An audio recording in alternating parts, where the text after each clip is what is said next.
Hi friends, Ayyanar துணை சீரியலில் இன்றைக்கி நாளைக்கான எபிசோடு பார்க்கலாம். புதுசாக பார்க்குறவங்களா இருந்தால் சப்ஸ்கிரைப் பண்ணிக்கோங்க. லைக்கு ஹைப்பு கொடுத்து விடுங்க. வாங்க வீடியோக்குள்ளே போகலாம். நேத்திக்கு எபிசோடு எதில் முடிச்சிருப்பாங்கன்றது பார்த்தீங்கன்னா, நேத்திக்கு வானதி வீட்டில் தான் சந்தா பாண்டியன்கிட்ட பேசிகிட்டு இருப்பாங்க. பாண்டியனும் வானதியும் பேசுகிறத பார்த்து சந்தா சிரிச்சுக்கிட்டே இருப்பாங்க. அதுக்கப்புறம் வெக்கப்பட்டு ஃபோனை வச்சுருவாங்க வானதி. அப்படியே எபிசோடு முடிச்சிருப்பாங்க. இன்றைக்கி பார்த்தீங்கன்னா காலையில் சோழன் ரிட்டர்ன் ஆகிற மாதிரி தான் காமிப்பாங்க. லாஸ்ட்டாக ஒரு கோவில் பார்த்துட்டு நேராக இவங்க வீட்டுக்கு வர மாதிரி தான் காமிப்பாங்க. அது போகிறதுக்கு முன்னாடி ப்ரொமோ காமிச்சாங்க இல்லையா, பீச்சுக்கு போயிட்டு வர மாதிரி தான் காமிப்பாங்க. அதுக்கப்புறம் பார்த்திங்கன்னா கோவிலுக்கு போகிறாங்க. அவங்க அந்த கஸ்டமர்லாம் பார்த்திங்கன்னா கோவிலுக்கு போயிட்டு திருநீர்லாம் எடுத்து வச்சுக்கிட்டிங்களா அப்படின்ற மாதிரி தான் அவங்க பேசுறதுக்கு ஸ்டார்ட் பண்ணுறாங்க. இதை நீங்கள் எடுத்து வைப்பீங்கன்னு தெரியும், அதுக்காக அவரை ஏன் மிரட்டுறீங்க அப்படின்ற மாதிரி தான் கேட்பாங்க. இல்லைப்பா, அப்போ பொண்ணு ஊரில் இருக்கிறா இல்லையா, அவள் வந்தான்னா கண்டிப்பாக கொடுக்குறதுக்காக தான் எடுத்துகிட்டு வர சொல்லி சொன்னேன் அப்படின்ற மாதிரி சொன்னதுக்கு, ஓ அப்படியா அப்படின்னு கேட்பாங்க. உடனே நிலா உங்களுக்கு எத்தனை பசங்கம்மா அப்படின்ற மாதிரி கேட்பாங்க. ஒரு பொண்ணு ஒன்று ஒரு பையன் ஒன்று அப்படின்ற மாதிரி தான் கேட்பாங்க. அதுக்கப்புறம் நேரத்தோட கல்யாணம் பண்ணிவிட்டு சீக்கிரமாக பிள்ளைய பெற்றுட்டா தான் நமக்கு வயசு ஆகிறதுக்கு முன்னாடி நம்ம குழந்தைங்கள செட்டில் பண்ண முடியும் அப்படின்ற மாதிரி தான் அவங்க சொல்லியிருப்பாங்க. உங்களுக்கு எப்போ குழந்த பெற்றுக்க போகிறீங்க, எதனாவது ஐடியா பண்ணியிருக்கிறீங்களா என்ன அப்படின்ற மாதிரி தான் அவங்க கேட்பாங்க.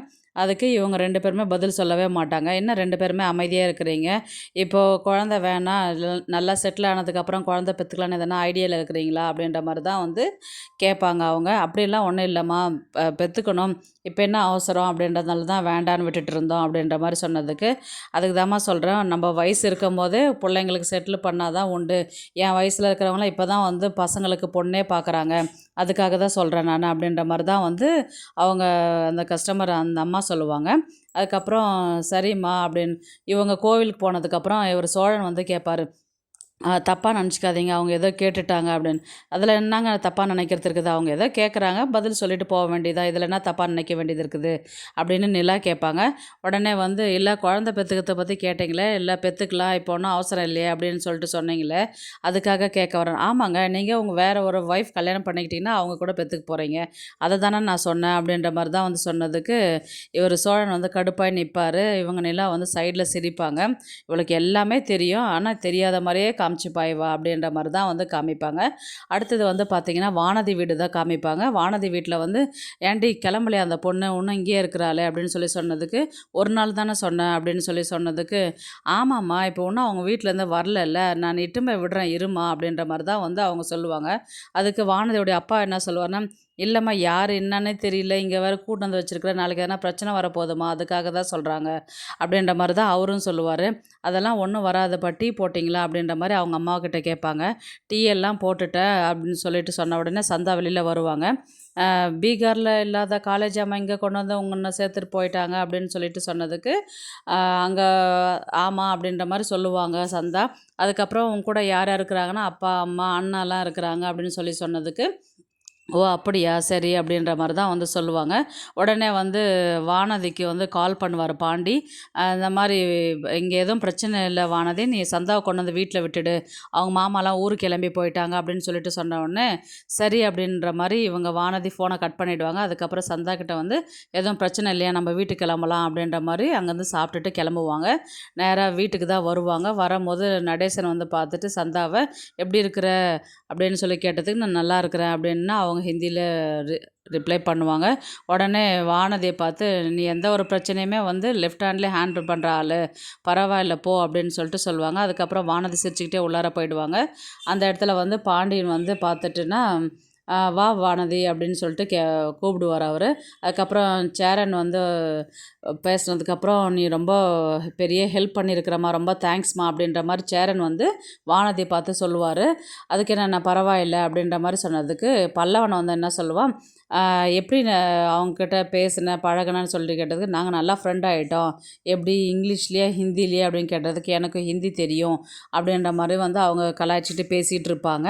அடுத்தது பார்த்திங்கன்னா பல்லவனை தான் காமிக்கிறாங்க. பல்லவன் கண்டினியூஸாக ப்ராக்டிஸ் பண்ணிக்கிட்டே இருக்கிறாரு இல்லைங்களா.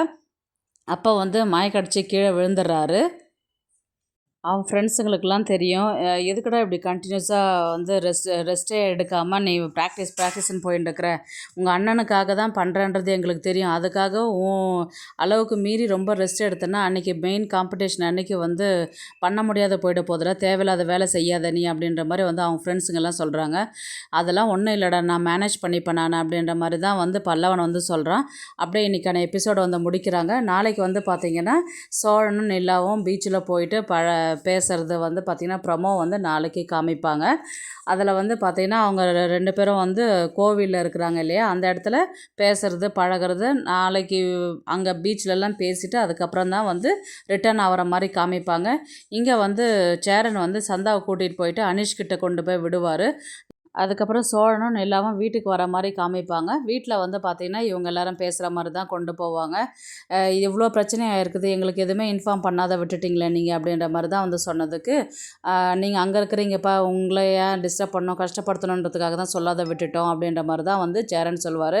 இல்லை நான் எத்தனை நாளைக்கு இதே மாதிரி வந்து நம்ம சந்தாவை மறைச்சி வைக்க முடியும், நம்ம அடுத்த ஸ்டெப் எதனான்றது எடுத்து தானே ஆகணும் அப்படின்ற மாதிரி தான் வந்து கேட்டதுக்கு, ஆமாம்ப்பா இப்போ அனிஷ் வீட்டில் கொண்டு போய் அனிஷ்கிட்ட தான் விட்டுட்டு வந்துட்டேன், இப்போ அவங்க வீட்டில் யாரும் இல்லை, அதுக்கு இல்லைண்ணா இப்போ எத்தனை நாளைக்கு தனியாக அவங்க அண்ணனும் மேனேஜ் பண்ணுவார், நீங்கள் கல்யாணம் பண்ணிக்கிறது தான் நல்லது, நீங்கள் கல்யாணம் பண்ணிட்டு வந்துட்டிங்கன்னா சந்தா வீட்டில் இருப்பாங்க, அப்போ நாளைக்கு எதுவும் பிரச்சனை வந்தாலும் நம்ம மேனேஜ் பண்ணிக்கலாம், இப்போதைக்கு நீங்கள் சந்தாவை வந்து கல்யாணம் பண்ணிக்கிறது தான் நல்லது, ஏன்னா பாண்டியனும் வந்து நீங்கள் கல்யாணம் பண்ணாதான் அவர் பண்ணுவேன்னு சொல்லிட்டு அவரும் வெயிட் பண்ணிட்டு இருக்கிறாரு இல்லையா, அதனால் நீங்கள் கல்யாணம் பண்ணுற விஷயத்த வந்து நம்ம இதை பேசி முடிவு பண்ணிவிட்டு நம்ம உங்களுடைய கல்யாணத்தை முடிச்சுட்டு அதுக்கப்புறம் பாண்டியன் கல்யாணத்துக்கு பேசுகிறத பற்றி யோசிக்கலாம் அப்படின்ற மாதிரி தான் வந்து சொல்லுவாங்க.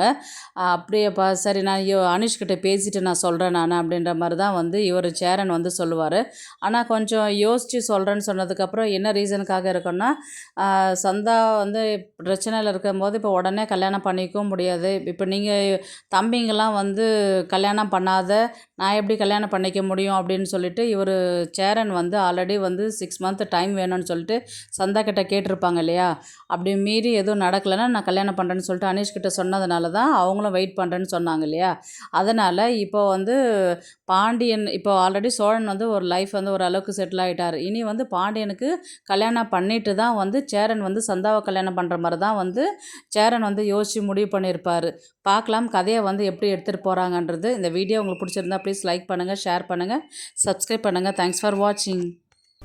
இந்த வீடியோ பிடிச்சிருந்தா லைக் பண்ணுங்க, நம்ம சேனலை சப்ஸ்கிரைப் பண்ணுங்க. உங்க ஆதரவு ரொம்ப முக்கியம். நன்றி.